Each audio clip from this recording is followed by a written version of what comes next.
So just clicking that listing, and then obviously, we can talk about variations on the main page as well. But variations show up very differently on in the main page when you're in mobile, I should say, on the product detail page on mobile than they would on desktop. So utilizing things like swatch images is huge, especially when you get to that main detail page on mobile.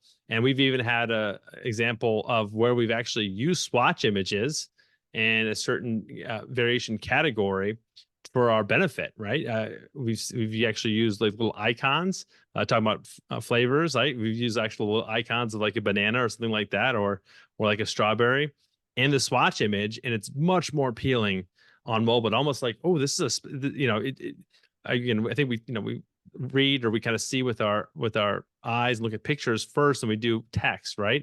And so if I'm just reading, okay, strawberry, blueberry, banana, and going down the list, it doesn't capture me. But if I know what a strawberry looks like, I know what a banana looks like, I can see that. And so that's why I really want to take great time and consideration, not only from the SERP, but getting into the detail page of those variations. So again, the type of variations you're using, seeing if you can use swatches. Not every category, not every type of variation allows that, but sometimes you can use a different kind of variation set for your category. So your mileage may vary there, right? And it may take some work, but we've seen have some great results for the pages. Yeah. Well, I mean, this is a very fine point, and let's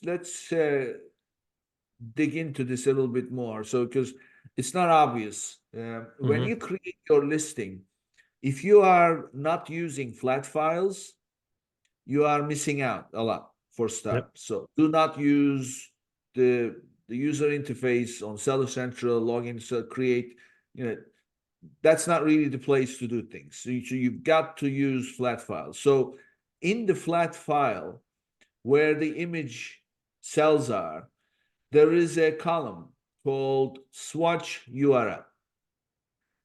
That's where you put the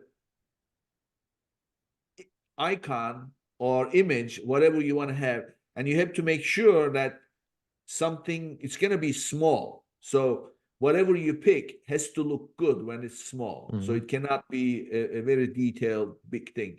It's going to get shrunk to a very small size. So you have to do two things. First of all, you have to put that image up on the web somewhere so that it gets its own URL. And then you have to take that URL and plug it into in the flat file, that column called swatch URL. Then instead of showing the word as your variation name, it's going to show that image.